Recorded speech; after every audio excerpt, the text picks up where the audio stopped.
اسلام جو ہے وہ وہی ہے جو ہماری عقل تسلیم کرے. تو یہ سوچنے کی بات ہے نا کہ کس کی عقل تسلیم کرے. آپ کی عقل ایک بات کو تسلیم کر رہی ہے، میری نہیں کر رہی، یا میری ایک بات کو عقل تسلیم کر رہی ہے، آپ کی نہیں کر رہی. تو پھر کس کی عقل کو معیار بنایا جائے گا؟ نہ میری اور نہ آپ کی.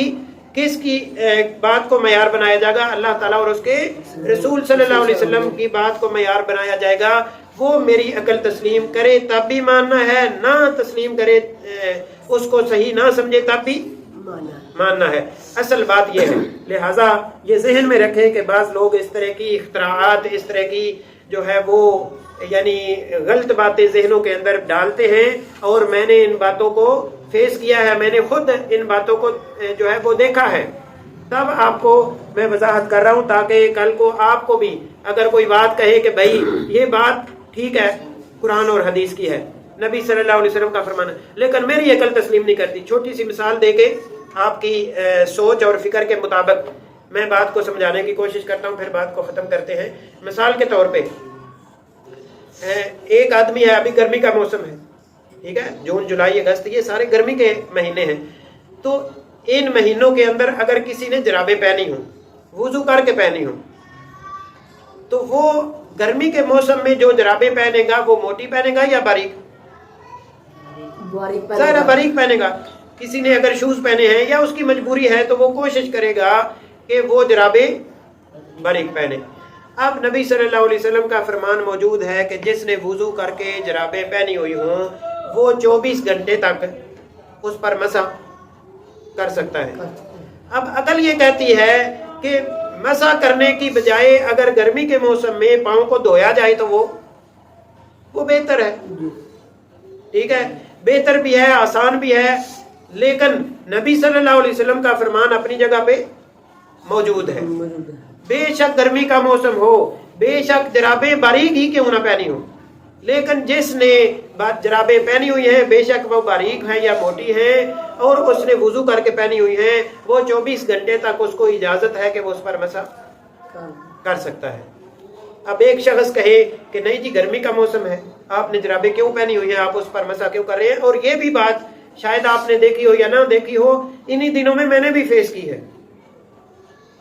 ایک جگہ مجھے جانا پڑا، پبلک مقام پر ایک مسجد تھی سڑک کے کنارے، مجھے وہاں نماز پڑھنی پڑی.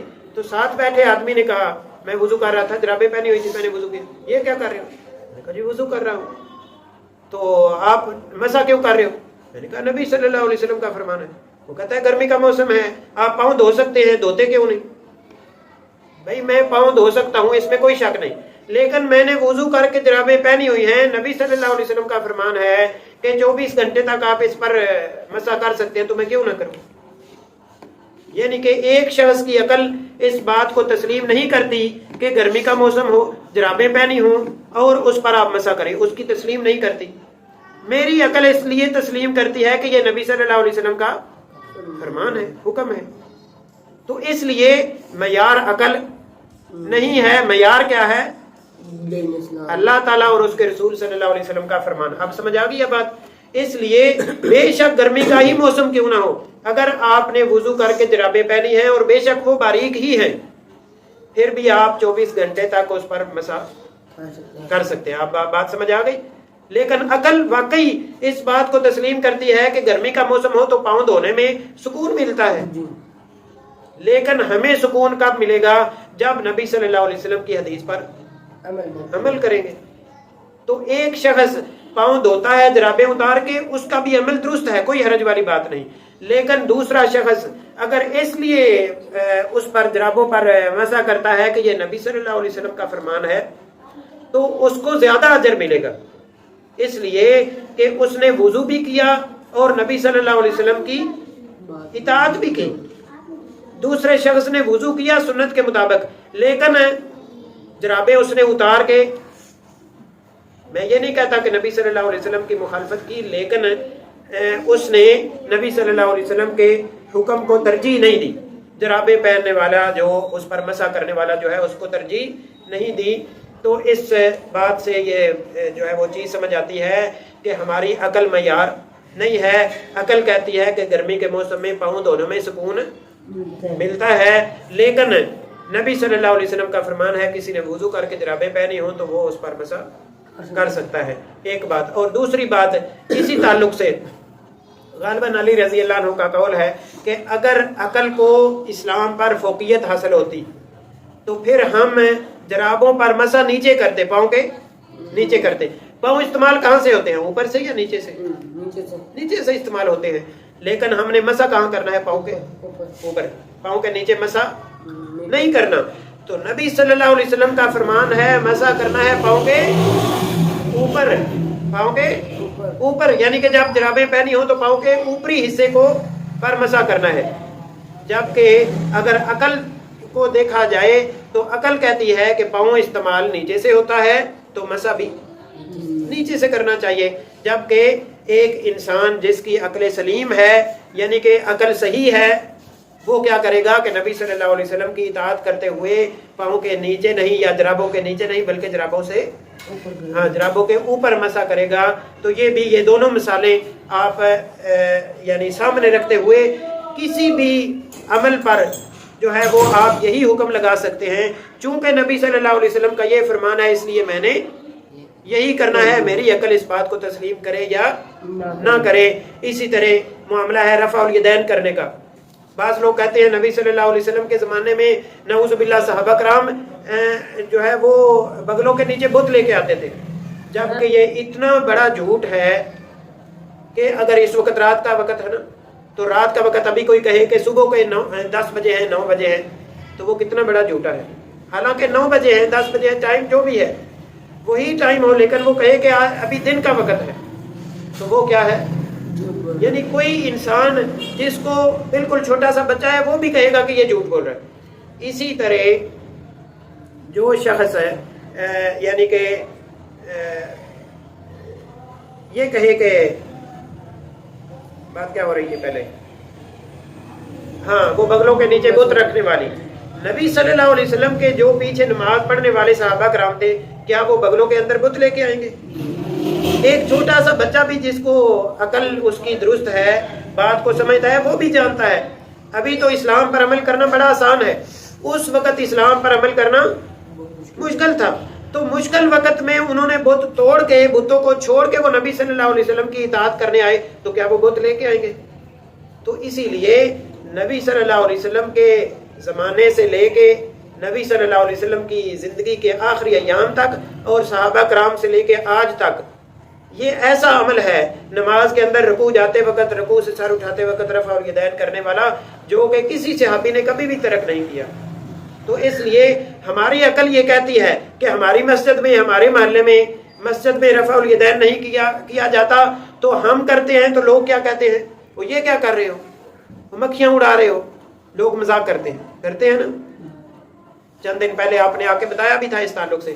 تو لوگ مذاق کرتے ہیں آپ کے عمل کو نہیں، لوگ مذاق کرتے ہیں نبی صلی اللہ علیہ وسلم کے فرمان کو، نبی صلی اللہ علیہ وسلم کے عمل کو۔ تو وہ مذاق کرتے ہیں تو کرنے دیں، ان کا اپنا نامہ اعمال جیسے کہتے ہیں کہ کالا ہو رہا ہے۔ ہم نے کیا کرنا ہے؟ نبی صلی اللہ علیہ وسلم کی اتباع کرنی ہے، نبی صلی اللہ علیہ وسلم کی اطاعت کرنی ہے۔ لوگ مذاق کرتے ہیں تو کرنے دیں۔ اس لیے ایسے معاملات میں اگر لوگ مذاق کرتے ہیں یا لوگ اعتراض کرتے ہیں تو ہمارے دل کے اندر اور سکون آنا چاہیے کہ ہم الحمدللہ پورا معاشرہ اگر جو ہے وہ نبی صلی اللہ علیہ وسلم کی نافرمانی کر رہا ہے تو اللہ کے فضل سے ہم ہیں جو نبی صلی اللہ علیہ وسلم کی اطاعت کرنے والے ہیں۔ پورا معاشرہ اگر نبی صلی اللہ علیہ وسلم کی، اللہ تعالیٰ کی نافرمانی کرنے والا کیوں نہ ہو جائے، ہم نے ان کی موافقت نہیں کرنی، بلکہ ہم نے کیا کرنا ہے؟ اللہ تعالیٰ اور اس کے رسول صلی اللہ علیہ وسلم کے حکم کے مطابق عمل کرنا ہے۔ یہی ایک مسلمان اور مومن کا شیوا ہے۔ اللہ تعالیٰ ہمیں قرآن و حدیث کو کما حق کو سمجھنے اور اس کے مطابق عمل کرنے اور اسی کے مطابق اپنی عبادات کو بجا لانے کی توفیق عطا فرمائے۔ وما علیہ الا البلاغ المبین۔